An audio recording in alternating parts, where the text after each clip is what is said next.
This is the Killer Innovations Podcast with Phil McKinney. Keep in mind that the information and opinions expressed in this podcast are Phil's, and Phil's alone, and they don't necessarily reflect those of his past, current, or future employers. Now, here's Phil McKinney. Do you have an innovation culture? Do you truly believe that your culture encourages and supports the innovation activities within your organization? Culture is one of those things that's hard to quantify. It's hard to measure. When I ask executives, when I'm out talking to executives about their organization and how innovative they are, I ask them, do they truly believe that they have an innovation culture? They tend to project their wishes, what they wish their culture was like, rather than the reality. And they will stand there toe-to-toe and argue that they have an innovation culture and it exists today.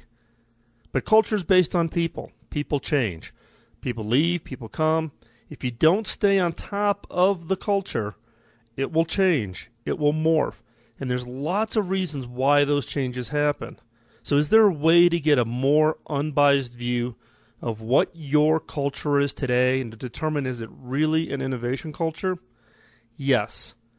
I'm going to walk you through a series of questions that I use when I'm out working with organizations who are trying to achieve a high-performing, innovative culture. Now, these questions are really an assessment of an existing organization to get you that unbiased view. In next week's podcast, I'll go through more detail about how do you then target what that innovation culture really should be. So this week, it's about an assessment. Do you have a really honest view of what your culture is today? And next week, we'll talk about what is an innovation culture and how do you start to look at transforming what you have today into that innovation culture. So question number one, what do you believe is the essence of what your organization stands for? Now, I'll go into a company and I'll interview 10, 15, 20 people.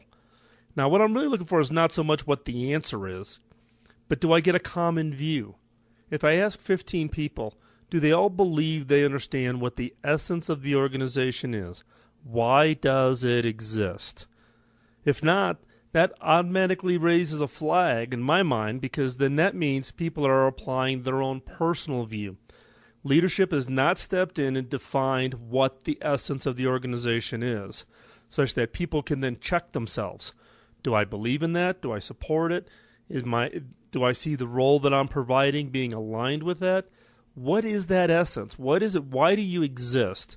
And does everybody in your organization agree as to why you exist? Second question is, how is your organization the same or different from others? Your competitors, maybe geography, other companies in your country or region. This question really is focused along, how are you different? Are you different enough such that people can understand what makes you unique?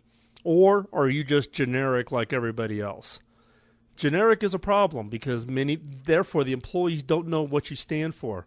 If you stand for what everybody else stands for, then there's no way for them to really grasp on and really understand their role and how they can help drive success within the organization.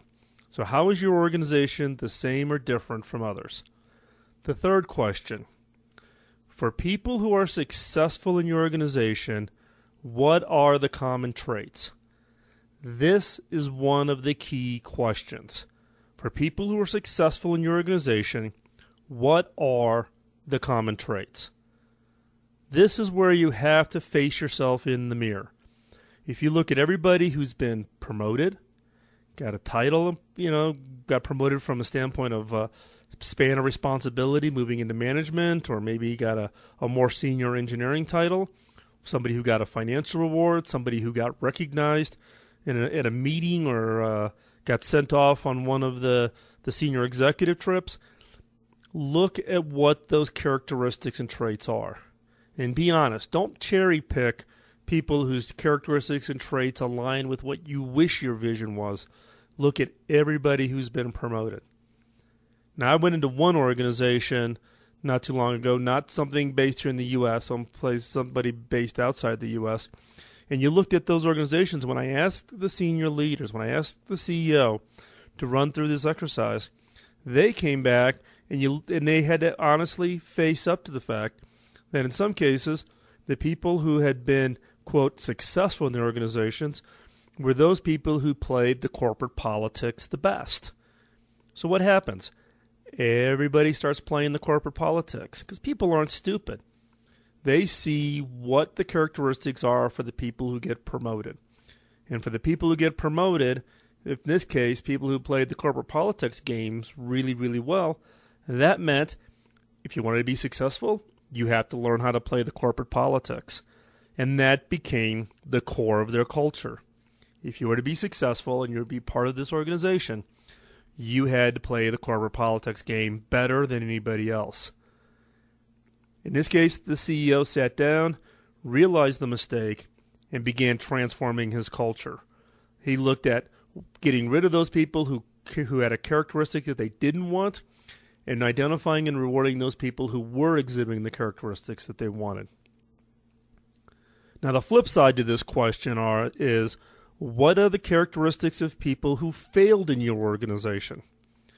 People who have left, either they just quit, or they got hired away by somebody else, possibly even people that you fired, or people who are actually in your organization but who just aren't successful. What are those characteristics? Now, in that case, you're also trying to be honest. You're looking at yourself in the mirror. Are you ignoring those people who actually have the characteristics that you want in your culture, but because of some other thing that's holding you back, these people aren't being successful? This is an opportunity to look at both of these questions. Look at the people who are successful, look at the people who failed in your organization, and understand what are those characteristics. Again, don't cherry pick. Look at everybody who's left your organization. Look at everybody who's been fired. Look at everybody who has been left because they got hired away. And don't think that just because you do an exit interview, you've satisfied this requirement. People who leave and who go through an exit interview tend to be very nice. They don't want to burn the bridge. They never know. They might actually come back to that organization at some point, or they might need a reference. So you don't get a true, unbiased, unvarnished opinion when in an exit interview. You need to step back. You need to go back and look at performance reviews. Talk to the people who work with them. Try to understand those characteristics of the people who failed within your organization.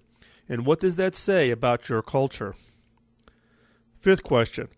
Who are the 5 most respected people in your organization? Not what senior management views, but within the organization. Who are the go-to people in your organization? And what are their characteristics? Why are they successful? How did they get identified? Are they all in leadership? What is it? Because what you want is not just 5, but you want 10, you want 50. You want 50 of those kinds of people. You want those people that are highly respected in your organization. They are obviously exhibiting some form of a culture that attracts other people to them. People respect them. They go to them for their answers. It could be teamwork. It could be their willingness to drop what they're working on in order to help somebody else with their project. What is it? What is it about that characteristic, about these 5 people, that really make them highly successful? And then last, the question is what are the characteristics of the missed opportunities and failures of the organization? Did you miss something that your competitors picked up on and now you find yourself behind? Those are missed opportunities. Failures, projects that started that just totally did not work out. Is there a common set of characteristics? What's the process that each of those projects went through? Missed opportunities. Is it a case where senior management would not approve the early work on it and waited too long before starting the work, and therefore you missed out on a complete opportunity? Or is it a case where projects have failed because they weren't really a selected project, they were a pet project of a senior executive, which means there was really no effort to validate that this was the right project to work on. It's just because somebody had it as their pet project, everybody was off working on it. And yet, when the project was done and delivered, it totally failed because it really wasn't something the market needed or that really advanced your business. It was simply done as a science experiment for some executive. So what are the characteristics of those missed opportunities and failures in your organization? So if you go back and you ask yourself all 6 of these questions and be brutally honest, look at yourself, look at the people, look at your organization, and look at the failed missed opportunities and those failures within those programs. Look at it all. Lay it out. Write it up on a whiteboard. Truly try to understand, reverse out, what does this say about your organization, about your culture? What are the characteristics that make it up? So now step back and try to derive what is your culture, but also identify what is not your culture. If your culture is people who've been successful are good team players, very supportive, willing to help out, reach across the silos, and be highly successful, that is a great culture. If your culture is people get promoted because of self-promotion, it's all about them, not the teamwork, then that's a different kind of culture. Now, that may be okay for you. It may not be okay for you. In the case of innovation, teamwork is critical. So go through all 6 of these questions and go about quantifying what does it say about your culture. This is your assessment. And list out what does the 6 questions answer, but more importantly, what would you now describe as your culture based on the answers to these questions? And go through each one of those items, and those that you don't like, flip it and write out what you wish your culture was. This is going from what is your culture now to what you wish your culture is. And that becomes now a target list of the things that you need to work on within your organization. Now, as I said, in next week's podcast, we're going to talk about what are the characteristics of a highly innovative culture. Now, it doesn't matter whether you're in technology or, hospitality or restaurant. The characteristics of an innovation culture is generic to the industry you operate in. And that's what we'll talk about next week. So the homework assignment before the next podcast is for you to go through and do this honest assessment. Truly understand what it is about your organization that defines who you are today, what constitutes success, what constitutes failure, and the characteristics of your people, and what has been your history of being successful or not successful in opportunities and projects. So again, that's your homework assignment before the next podcast. With that, thank you for listening to this week's podcast. If you have feedback, comments, questions, or suggestions for future shows, send them to me at feedback@philmckinney.com. The podcast is getting back onto a regular schedule, so feel free to subscribe. You can subscribe in iTunes or any of the other podcast sites that are out there.